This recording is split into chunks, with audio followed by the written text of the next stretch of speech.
So I'm going to record this. Hello, everyone. This is just a quick um, overview of some of the materials that we have for you on Canvas. When you're doing your research paper, you can actually look at. It was something that I sent you, but I'm just going to reiterate that there's something that's called review for your research paper. It's how to make sure that you're revising and getting it in ship shape. And I can't emphasize enough, remember, there are example essays, and we'll look at that too. So I'm going to just share my screen with you. And I just want you to be reminded now. So you can see the screen, and we're just going to go to the modules. And these are all things that if you're having trouble with MLA, you have to look at the comments that I've been making throughout the semester, because the time has almost come where I'm not going to make comments anymore. I've commented a couple of times, sometimes saying the same thing. But all the resources are here. If you're having trouble with the summary or quoting and MLA, you can review what summaries look like and how to paraphrase, because sometimes you get a little rusty in between papers. MLA basics. Some of you are putting titles in italics because you're just kind of forgetting what the protocol is. The essay rubric, what is your grade based on? You can look at that anytime. Writing focused paragraphs. Now, again, before I recorded this, I just went through and I said, you've got to announce in a clear topic sentence that has a transition. And oftentimes, read my comments, I'll say needs transition. That means you need to tie it in. You need to smoothly go to the next topic. It can't be an abrupt maneuver that seems unconnected. So you can always look at that again, because that's really helpful. They're single point analysis paragraphs, and for your research paper, you can have them be exactly like that, single point analysis, or you can kind of go your own way a little bit on that, as long as there's the topic and then there's evidence from a source and it's clearly explained. Now, if you only do that, it's just a giant paper of summary. So at some point in the essay, and I'm just giving you a little bit of leeway, you do have to bring your own ideas to bear. So, and some of you are just writing the greatest papers in the world. They're just fantastic. So, and I'll be sharing some of those with you. And it's too bad you can't get them now, but after they're submitted, some of these are absolutely fantastic. So anyway, revise and revisit. This is just a quick what to do. Let's just take a quick look at it. These are slides. Check the opening paragraph. Creates interest. So I did just a quick one. So if you've had it with me in my blah blah blah about how to write, just do it quickly. Make sure it's a interesting introduction, gets the reader's attention. And then I give you the don'ts. Don't begin the essay with an MLA introduction of one of the sources. You're supposed to be doing something different in the intro. And don't title your essay the name of one of the sources. You're not allowed. So come up with a good title. I've said that to a couple of you. Topic sentences. I reiterate again, they have to be in the middle paragraphs. That just means once you get started, all those in between paragraphs where you're looking at your topic, using different sources, spinning the idea a little bit this way, then a little bit that way, bringing in some discussion points. Don't stray off the topic. So that requires review. You've got to make sure that everything in there pertains and is relevant, or also that you haven't summarized more than is necessary or relevant to the idea that you're trying to express. That is actually happening a little bit, where you're just doing a giant summary of every source, and that's not what you need to be doing. You just summarize that which pertains. We get an idea of what the source is. The reader does not know anything, so we need to kind of know where it is and the credentials of the author or the institution. You cannot just use a person's name. That's like saying Joe Smith writes, and then we're like, huh? Who? Why should we believe any of that? So you have to either find some bit of credibility in their credentials or in the institution. and there are ways of phrasing that.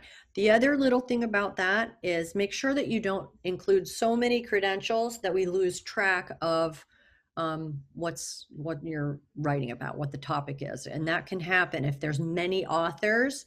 You might want to use the institution as opposed to listing all these people's names, because it can be distracting to people reading for meaning as you write.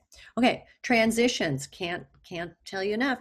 Look at every beginning of every paragraph. There should be some transition. It's not only at the beginning of paragraphs, of course, it's within paragraphs. You can't just suddenly insert something that doesn't fit. And there are ways verbally that we do it linguistically with words. Sometimes it's repeating words to hook one idea to the next so that it makes sense in a sort of common sense way. And then down below here for the don'ts, it says, don't assume that because something is next to something that the reader will tie it in. You have to articulate the ways in which things connect. And that's where we sometimes get into it and this. Now I've used this horrible word laziness. I don't think it's that. I think it's you get tired and you don't want to rephrase. But every time there's a this and an it, you have to rephrase this problem of creativity in the education system, or this lack of funding in the education, or you've got to say what the this and the it is. And if you're really paying attention to sentences, sometimes this and it will not be referring to the right thing. So it not only makes it a more interesting, coherent topic to read about for me, make it interesting, no, for anybody, the students that come after you who may read your paper. It makes it, reiterating your point, it's easier to digest. Okay, so it and this, big deal. Concluding paragraph, check the conclusion, make sure that it has completion, and don't write. Well, I didn't put this in the don'ts, but I will. Don't write, and now I will conclude, and that's something I call announcements. In this paper, we're not doing any of that. In conclusion, as an introduction, one of my sources, we don't narrate our academic investigation in that way. A book I read the other day, I think, Jennifer, you might have done that a couple of times. I can't remember exactly, but you don't want to say, I came across a book the other day. Maybe once you could get away with that, but remember, it's not a narration of you doing something. It's an exploration in a kind of academic, critical thinking type of methodologies that's more like making a point and persuading an audience to be on board with your perspective. Okay, so that's just one little click away. There's all other things, and I'm not going to go through them all. MLA basics, if you've kind of forgotten, it's worth a glance. Also, remember, copy and paste some of this if you want to use it in future classes, because you may have to do this sort of thing all over again. And the last thing I'm going to just point out to you, here's the revision checklist for your research paper. Again, this link to document, don't worry about that. That's just for people who are sight impaired. They can go over to the document. So keep in mind all the comments that I've made in Zoom meetings as well as on your work. So hopefully, I know a recorded Zoom meeting is kind of like, oh my gosh, how long is this going to go? I don't even know if you can speed them up like a podcast, but maybe you can. But I also have the class notes. So remember, you need to keep in mind all those comments that I'm making in general for the class, as well as the ones that are specific to your work. Now, a lot of you, I keep saying punctuation, punctuation, punctuation. And I'll, tell you whether it's one thing or another. There's two different versions of the biggest mistake. And now I'm not going to do that anymore. At this point, the ball is really in your court for a lot of things, transitions, all this that we've been covering. Now it's time to do it, and it's time for me to stop pointing it out. And remember, I did not point out everything. When you see that there's a problem with punctuation, you're going to assume that it's most likely a problem throughout, and it's up to you to spot where those connections are maybe not coming off grammatically, or if there's phrasing problems. Remember, it's not my goal to go through every single word of your essay and rewrite it and redo it and be very minute. My goal is to show you a pattern, and then you apply your critical analysis. Where is this going wrong? Where is it going right? What am I repeating that's working? What am I repeating that's not? And how do I fix it? Check the opening paragraph, topic sentence, introduce sources. Now, I don't know what happened, but a lot of you are putting them in parentheses at the end of sentences. And we have never, and I've said, many times, do not do that. So I'm assuming people aren't reading some of the instructions, or they are, they're just used to doing it somewhere else. But it becomes confusing. And sometimes people are introducing the source and putting it in parentheses at the end of a sentence. That just interrupts everything. I'm telling you not to do it. You want to do it smoothly, and I think it's better practice for you as writers to integrate the source smoothly into the paragraph, just like Nicholas Carr does when he's giving you all this evidence about, how the brain is being altered by some of these neurological or he's defining and describing studies that have neurological implications of the internet, all this kind of thing. And he's always citing in the way that you need to be. So remember, it's not just me saying it, me writing an example, looking at a student example. It's the essay, the articles that you're reading. They are doing the same thing. So it's a rhythm, it's a mode, and so let it in there. The way that the authors that you're reading are integrating sources. In TED Talks, it's a little different because they're speaking, and you don't tend to do it in that way. But on the written articles, they're good examples of that. Transitional word, use of quotation. Short quotes. Don't be quoting things 4 lines. There's usually no reason to do a 4-line quotation. So you have to remember, it's usually memorable excerpts. And here I've given you links within the links. So if you are having some trouble with the quoting, here it is. Always introduce any text fully before quoting from it. You can't begin quoting until you've introduced it. Direct quotation only for unique or memorable language. That's why it's not usually a whole sentence. Sometimes it is, but it's not like a whole paragraph. That's just you trying to perhaps summarize without having to summarize it yourself. You just, they said it really great, I'm going to just put it in here. And also the problem with long quotes is that they often are saying more than one thing. And when it's more than one thing, we can't tell which one. It makes for a confusing transitional problem when you're explaining something if a quote has more than one main idea. So that's why quotes are supposed to be short. So again, and here's a quote sandwich. So what I'm showing you is that on this document, if you go to the revision checklist, you can click on any of these things. Overgeneralized or vague analysis. Remember, so overgeneralizing is when you say that all things are a certain way. People go on social media in order to this, and then they feel bad, and then they become depressed, and where you're just sort of telling us like it is. And that may be something that's kind of, fun to exchange ideas with a person in conversation, but for academic writing, that's not how it goes. You have to sort of suggest something and then have some sort of evidence that points towards it. Again, in social sciences, we're not so much proving. It's not a black and white situation, so you're sort of moving towards. And maybe a factor as opposed to proves or is the cause. And a lot of you are writing about social media and depression, social media and suicide rates, and you have to walk a very fine line that you don't suggest that this causes this. You have to take into account some of the evidence and then suggest that it's worth taking a look at, that it may be suggestive of a trend.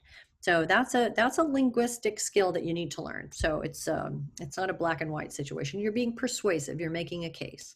The concluding paragraph, add something new example.